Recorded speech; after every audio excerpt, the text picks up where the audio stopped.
ภาควิชาภาษาและวัฒนธรรมลาวคณะอักษรศาสตร์มหาวิทยาลัยแห่งชาติจัดกิจกรรมถามตอบปัญหาวิทยาศาสตร์เพื่อส่งเสริมความรู้ความสามารถของนักศึกษาภายในคณะ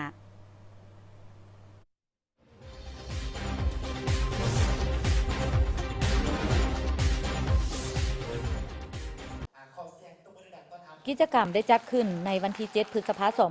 2025 ที่สโมสรมหาวิทยาลัยแห่งชาติโดยการเป็นประธานของห้องศาสตราจารย์สมไพวิไลศักดิ์ห้องหัวหน้าภาควิชาภาษาวัฒนธรรมลาวคณะอักษรศาสตร์มีผู้ต่างหน้าจากแผนกคุ้มครองนักศึกษา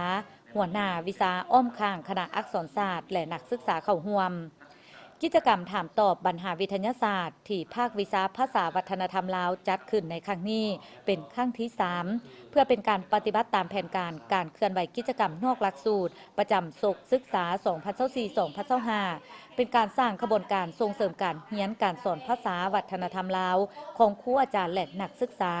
โดยเคียงคู่กับขบวนการเรียนการสอนในห้องเรียนและส่งเสริมความรู้ความสามารถการจื้อจำด้านวิชาเฉพาะสาขาภาษาวรรณคดีวัฒนธรรมและความรู้ทั่วไป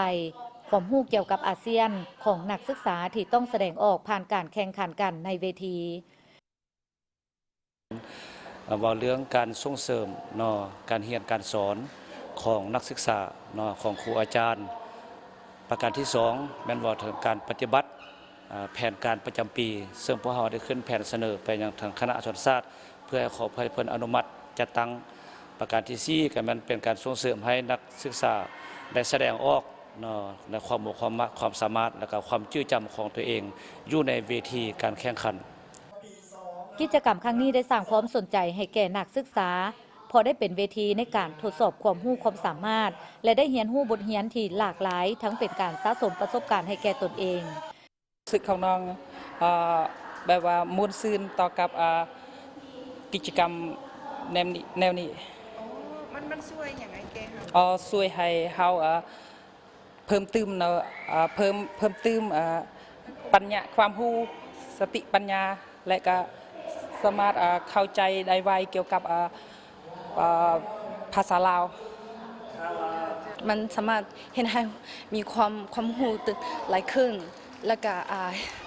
เขาก็รู้ได้หลายสิ่งหลายอย่างเกี่ยวกับอย่างก็ว่าความรู้นี่โดยแล้วก็รู้ประวัติศาสตร์ได้รู้อย่างทันต้านความเป็นมาได้แบบนี้ของประเทศชาติเราโดยก็มีความม่วนรู้สึกดีแล้วก็มีความรู้หลายๆอย่างคือบางทีบทเรียนที่เฮาเรียนในห้องนะมันอาจจะบ่ลงลึกหลายปานนี้คือบางทีอาจารย์ก็อาจจะลืมเว้าถึงบ่แบบนี้นะก็มีความรู้หลายโดยการแข่งขันถามตอบปัญหาวิทยาศาสตร์มีนักศึกษาเข้าร่วมแข่งขัน5ทีมละ3คน